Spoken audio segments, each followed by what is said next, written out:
আসসালামু আলাইকুম। কেমন আছো বন্ধুরা? আশা করি আল্লাহর রহমতে ভালোই আছো। আলহামদুলিল্লাহ আমিও ভালোই আছি। তো এর মাঝে কিন্তু আমার আমি অসুস্থ ছিলাম, জ্বর হয়েছিল। তো সাথে আরও অনেক কিছু। তো এখন মোটামুটি সুস্থ। তো আল্লাহর রহমত আমি ভালোই আছি। তো অনেক আপুর ভিডিও দেখতে আমার খুবই কষ্ট হয়েছে।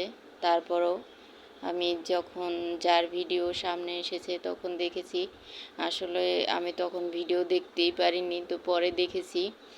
আর আমি কিন্তু এতদিনে ভিডিও দেইনি, যেহেতু আমি কারো ভিডিও দেখতেও পারবো না। তো আমি কারো ভিডিও দেখতে যদি না পারি তাহলে কিন্তু কেউই আমার ভিডিও দেখবে না। আর অনেক আপুরা আছে, কি বলবো, এই সব আপুরা আমার যে কমেন্টে কেন আসে আমি বুঝেই পাই না। তো আমি যে ভিডিওটা ছেড়েছি সেখানে লাইক এসেছে 60, এরকমই হবে। আর দেখা যায় 60ও না, তার চাইতেও কম আছে। আর সেখানে কমেন্ট এসেছে 90টারও বেশি। কি বলবো, এই আপুরা যে কি শান্তি পায় আমি বুঝি না। কিছু একটা লাইক দিতে কি আর এমন কষ্ট?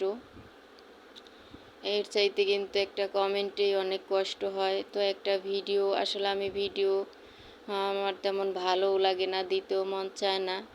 তারপরও আপুরা এরকম করে, তো আরও মনটা খারাপ হয়ে যায়। কি বলবো, মানে এদের গুণের শেষ নেই। তো সব গুণ সব দিকে। এবার আমি যে পিঠাগুলো বানাবো সেগুলোই কিভাবে বানাচ্ছি সেগুলোই তোমাদের সাথে একটু শেয়ার করি। এগুলো কিন্তু আমাদের বরিশালের ভাষায় সিরিঞ্জ পিঠা বলে থাকে। তো এগুলো শুধু ভাতের যে চাল সেগুলো দিয়ে বানানো হয়, সেদ্ধ চাল যাকে বলে। সেগুলো হয়তো আমরা কিন্তু মেশিনে গুঁড়া করে এনেছি। তারপরেও কিন্তু এটাকে পাটায় একটু বেটে নিলে দেখা যায় খুবই ভালো হয়। আর তা না হলে তেমন একটা ভালো হতে চায় না। তো আর একটু আমি কালার দিয়েছি যাতে কালারটা সুন্দর দেখা যায়, তার জন্য। আর এগুলো কিন্তু কালার ছাড়াও বানানো যায়। তো আমি যেহেতু একটু ভিডিও করার জন্যই নিয়েছি, তার জন্য কিন্তু একটু কালার দিয়ে আমি এটাকে একটু সৌন্দর্য করার জন্য কিন্তু একটু কালার দিয়েছি। তো এটা কিন্তু আমি বেশি কালার দেইনি, যেহেতু আমরা নিজেরাই খাবো।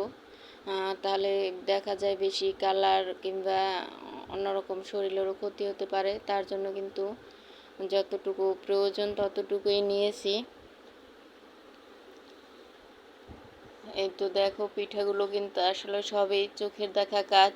তো তোমরা অবশ্যই একদিন হলেও ট্রাই করে দেখতে পারো। আর যেহেতু এখন প্রচুর পরিমাণে রোদ, তো এই পিঠাটা কিন্তু আমরা সেদ্ধ করে রোদে শুকিয়ে দেখা যায় এটা কিন্তু 2-3 মাস অনায়াসেই রেখে খাওয়া যায়, কোনোই সমস্যা হয় না। এটা পরে তেলে ভেজে যখন মন চায় তখনই কিন্তু খাওয়া যায়। তো এই তো দেখো, এই আটাগুলোকে শুধুমাত্র লবণ দিয়ে মেখে আমি এটাকে এখন এই যে সিরিঞ্জে ভরে ঘুরিয়ে ঘুরিয়ে এই যে পেস্টগুলো দিয়ে দিচ্ছি। এটা কিন্তু কলা পাতায় কিংবা কাঁঠাল পাতায় দিয়ে আমরা সেদ্ধ করে থাকি। তো আসলে কাঁঠাল পাতায় দেখা যায় অনেক ছোট ছোট হয়, তার জন্য আমি যে বড় কাছে সেগুলোতেই নিয়েছি।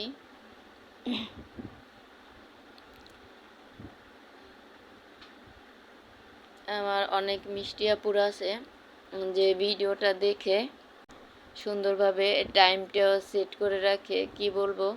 আর অনেক আপুরা হয়তো এই টাইমটা সেট করতে পারে না। আমিও আগে পারতাম না, পরে যখন আমি একটা ভিডিওতে বলেছিলাম যে আমি এই টাইমটা সেট করতে পারি না, তো অনেক আপুরাই সুন্দর সুন্দর কমেন্ট করেছে।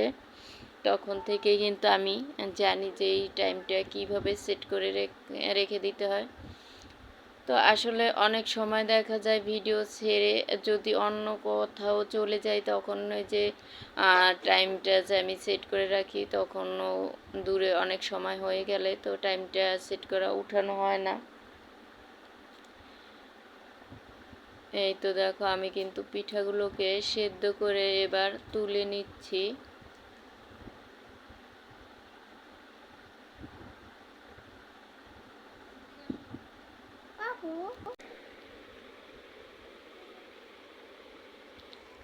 আসলে পিঠাগুলো যে যেরকম নকশা বা ডিজাইন করে থাকে, যার যার মনের মতো করে।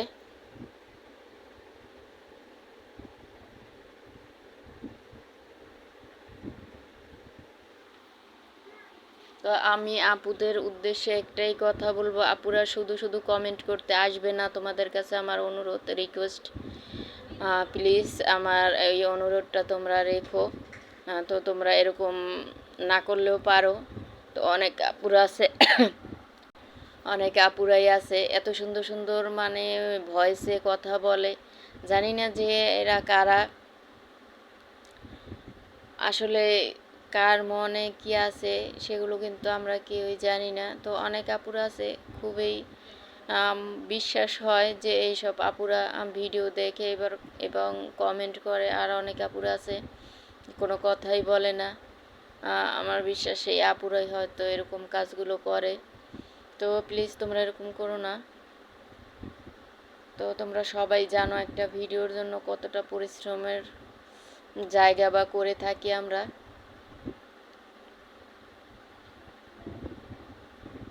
আর এই পিঠাটা বানানো কিন্তু তেমন একটা কোনো কষ্টই না। যদি তোমরা যারা আমরা পারি বা যারা না পারি তারাও যদি চেষ্টা করে থাকে, তো আমরা কিন্তু সবাই পারবো। আর অবশ্যই অনেকেই পারে এই পিঠাগুলো বানাতে।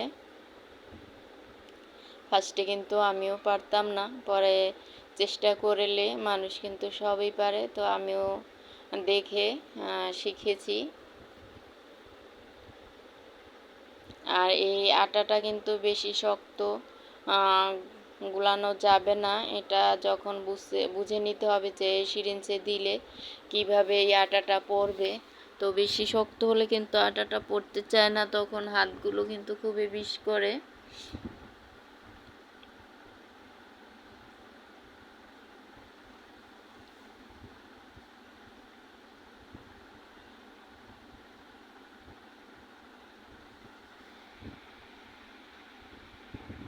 দেখো কতগুলো পিঠা আমি বানিয়েছি। আসলে আমি এই পিঠাগুলো একা বানাইনি, আমার মেয়ে যা সবাই মিলে কিন্তু আমরা এই পিঠাগুলো বানিয়েছি। তো দেখো এবার কিন্তু পিঠাগুলো বানাতে বানাতে আমার রাত হয়ে গিয়েছিল। তো আমি একটা ওড়না বিছিয়ে সেইটার উপরে পিঠাগুলো দিয়ে একটু ফ্যান ছেড়ে বাতাস দিচ্ছি বা খাওয়াচ্ছি। তো পরদিন কিন্তু আমি রোদে এই পিঠাগুলো শুকাবো। সবগুলো পিঠা কিন্তু আমি উল্টিয়ে রেখেছি। ওই সাইডটা হয়তো একটু ঘামানো, তার জন্য, যাতে এই যে ফ্যানের বাতাসে একটু শুকিয়ে যায়, তার জন্য। এই তো দেখো কত সুন্দর দেখাচ্ছে। তো আজকের ভিডিও এখানে শেষ করছি। আল্লাহ হাফেজ।